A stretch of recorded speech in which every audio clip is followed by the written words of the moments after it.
Toi, justement, dans ton podcast, t'appelles ça Business to Freedom, puis parce que toi, justement, ce que tu voulais dans la vie, c'est la liberté, parce que ça, c'est un des bons côtés, justement, qu'on se dit de l'entrepreneuriat. Mais il n'y a pas juste des bons côtés dans la vie aussi. Dans le côté dans l'entrepreneuriat, tu penses, ça serait quoi la pire épreuve que tu as eu à surmonter en tant qu'entrepreneur? Puis c'est quoi que tu as appris de cette situation-là? La pire épreuve que j'ai eue en tant qu'entrepreneur. Ouais, probablement quand j'étais au Vietnam. Je me rappelle, j'étais arrivé là-bas et puis il me restait 500 pièces dans mon compte en banque et puis j'avais gardé ça, j'avais gardé 500 pièces pour m'acheter un billet d'avion pour retourner au Québec si jamais les affaires tournaient pas comme je voulais Mhm. parce que ça, ma business me rapportait pas d'argent, assez d'argent à ce temps-là.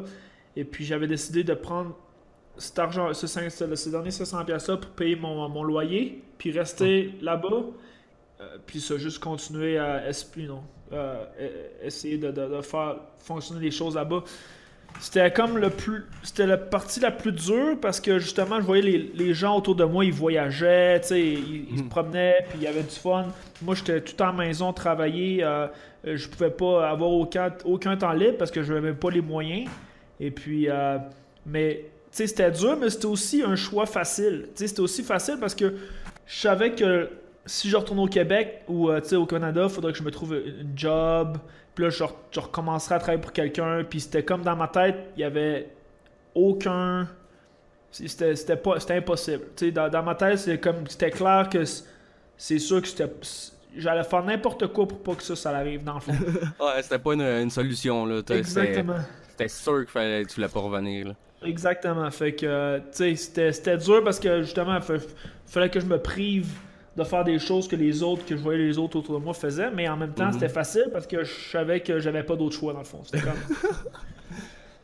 Ah, Ouais. vu de même. Ben, c'est ça que des fois, je me dis que je devrais peut-être faire me donner un coup de pied dans le cul parce que justement, ici, au Québec, j'ai tout, là, tu sais, c'est facile d'avoir, c'est facile d'avoir une job, même si c'est pas ça que j'ai le goût d'avoir une job dans une shop, là, mais c'est facile, je peux en avoir une demain matin, là.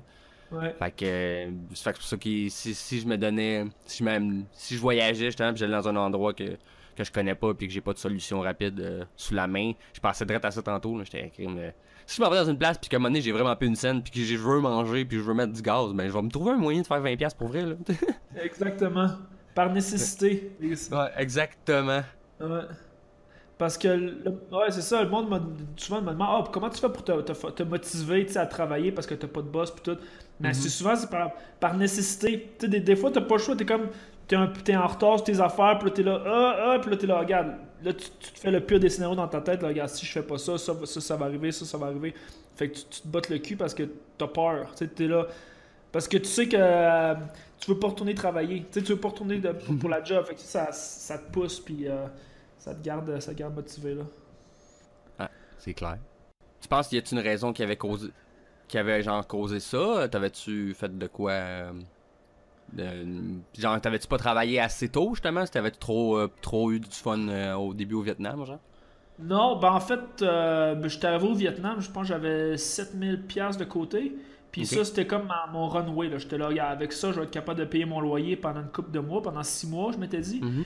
Puis tu sais, vivre, puis tout, puis starter mes affaires, puis je m'étais dit que c'était comme c'était le temps que j'avais là pour faire fonctionner les affaires. Je m'étais pas pogné le cul, en fait, je travaillais assez fort, mais c'est juste que 6 mois, c'était assez court, là. C'est Fait vrai, hein, que, dans le fond. ouais, fait que j'avais pas réussi à créer quelque chose. Mais ce qui est arrivé, c'est qu'après le 6 mois, là, tu vois, j'avais plus d'argent. Fait que ce que j'ai fait, c'est que j'ai coupé mes dépenses au strict minimum. Fait que, tu sais, mon appartement là-bas me coûtait 250$ par mois. Donc, tu sais, j'avais pas besoin de tant que ça pour survivre, là, tu sais, juste pour survivre. Puis, Mhm. fait que je me suis trouvé d'autres travails comme freelancer en ligne. Puis j'ai continué à travailler sur ma business toutes les heures que j'avais de côté. Et puis, tu sais, à un moment donné, c'est ça, ça a débloqué, là. Des fois, c'est ça, ça prend juste un petit peu plus de temps. Tu sais, Mhm. fait que si j'aurais lâché, jeté la serviette en me disant, ah, regarde, ça n'a pas marché, ça n'a pas marché, ben, tu sais, des fois, c'est ça, ça prend juste un petit peu plus de temps, un petit peu plus de détermination, puis les choses se débloquent.